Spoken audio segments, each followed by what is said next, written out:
नमस्कार साथीहरु, तपाईहरुलाई स्वागत छ आजको अर्को नयाँ भिडियोमा। आजको भिडियोमा तपाईहरुलाई फेसबुक सम्बन्धी एउटा नयाँ अपडेट आएको छ। त्यो अपडेट तपाईहरुलाई जानकारी दिन गइरहेका छौं।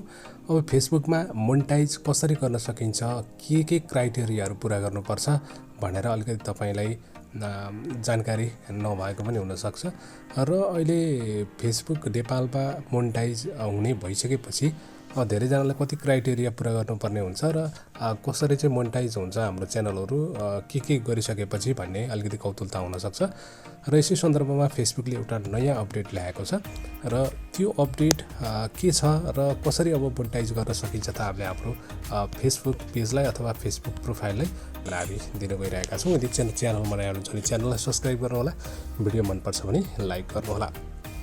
अब त्यसको लागि सर्वप्रथम तपाईले आफ्नो फेसबुक पेज अथवा प्रोफाइललाई खोल्नु होला र खोलिसकेपछि यहाँनिर देख्न सक्नुहुन्छ यो जुन आफ्नो प्रोफाइलमा क्लिक गरिसकेपछि यो प्रोफेसनल ड्याशबोर्ड भनेर यसरी देखाउँछ। तपाई यसमा प्रोफेसनल ड्याशबोर्डमा तपाईले आफ्नो पेज अथवा प्रोफाइललाई लगेको हुनुपर्छ र यो प्रोफेसनल ड्याशबोर्डमा यसरी क्लिक गरिसकेपछि अब तपाईको यहाँनिर यसरी देखिन्छ। यसरी देखिसकेपछि अब तपाईले यो माथि देख्न सक्नुहुन्छ एनालिटिक्स, कन्टेन्ट, कम्युनिटी अनि मोनेटाइज भन्ने अप्सनहरु यहाँ माथि देख्न सक्नुहुन्छ र यो मोनेटाइज भन्ने अप्सनमा यसरी क्लिक गरिदिनु होला र हामीलाई चाहिने भनेको कन्टेन्ट मोनेटाइजेसन भन्ने जुन सेकेन्ड अप्सनमा रहेको छ र यो अप्सन चाहिँ अन भएपछि सेटअप नाउ भनेर अप्सन आएको हुन्छ र त्यो अप्सन अब हामीले कसरी चाहिँ प्राप्त गर्न सक्छौं भन्ने कुरा चाहिँ फेसबुकले अपडेट गराइसकेको छ। त्यसको लागि तपाई यो कन्टेन्ट मोनेटाइजेसन भन्ने छ यसमा क्लिक गर्नु होला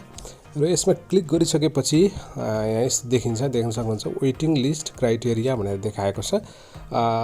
3 of 6 मिट भनेको छ। यहाँनिर 6 वटा क्राइटेरिया पूरा गर्नुपर्नेमा 3 वटा क्राइटेरिया चाहिँ हामीहरुमा पूरा भइसकेको भनेर यसरी देखाएको छ option.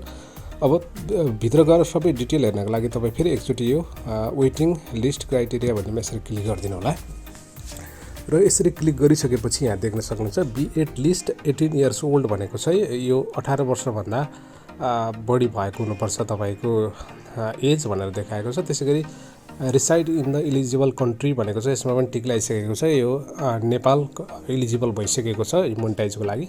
Have you page or profile for at least 30 days भनेको यो 30 दिन भन्दा पुरानो पेज अथवा प्रोफाइल भएको तपाईको हुनुपर्छ भनेर यो अप्सन छ। यो 3 वटा अप्सन भने पूरा भइसकेको छ र अर्को अप्सन रहेको छ post at least 3 reels in the last 90 days भनेको छ। 90 दिनमा तपाईले चाहिँ 3 वटा पोस्ट चाहिँ गरेको हुनुपर्छ भनेर यो क्राइटेरिया छ। यो पनि इजिली पूरा भइहाल्छ है तपाईको।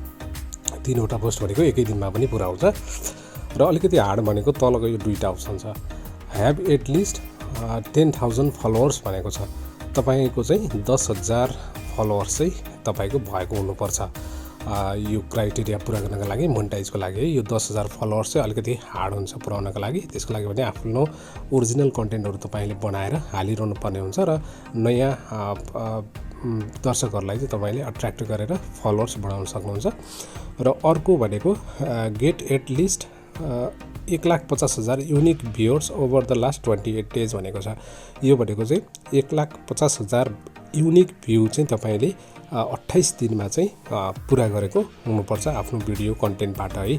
यति पूरा गर्नुभयो भने चाहिँ तपाईलाई कन्टेन्ट मोनेटाइजेसन सेटअप चाहिँ फेसबुकले दिन्छ भनेर यो नयाँ अपडेट देखाएको छ, ल्याएको छ फेसबुकले।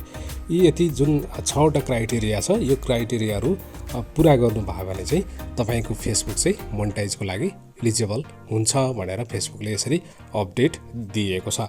अब माथिका 4 वटा अपडेटहरु त क्राइटेरियाहरु त तपाईले सजिलैसँग पूरा गर्न सक्नुहुन्छ, तर यो अन्तिमको 2 वटा क्राइटेरिया चाहिँ अलिकति हार्ड छ। यसलाई पनि अब तपाई कन्टिन्यू काम गर्दै जानु भयो भने पक्कै पनि यो पनि सजिलैसँग पूरा हुन्छ। अब चाहिँ के क्राइटेरिया पूरा गर्नुपर्छ, कसरी चाहिँ मोनेटाइज सेटअप ल्याउन सकिन्छ भन्ने जुन कौतूहलता थियो त्यो चाहिँ फेसबुकले मेटाइदिसकेको छ। यी क्राइटेरियाहरु तपाईले पूरा गर्नुभयो भने चाहिँ तपाईको फेसबुक चाहिँ मोनेटाइज हुन जान्छ है। यो अपडेट तपाईहरुलाई गराएका छौं। अब तपाईले पनि अब फेसबुकमा काम गरेर सजिलैसँग नेपालमै बसेर मोनेटाइज गराउन सक्नुहुन्छ र पैसा पनि कमाउन सक्नुहुन्छ। यो अपडेट तपाईहरुलाई कस्तो लाग्यो त? अपडेट मन परे लाइक गर्नुहोला, च्यानल नयाँ हुनुहुन्छ भने च्यानललाई सब्स्क्राइब गर्नुहोला। यस्तै नयाँ अपडेटहरु तपाईहरुको माझ हामी ल्याइरहने छौं। आजको लागि पनि बिदा हुन्छु। हस्त नमस्कार।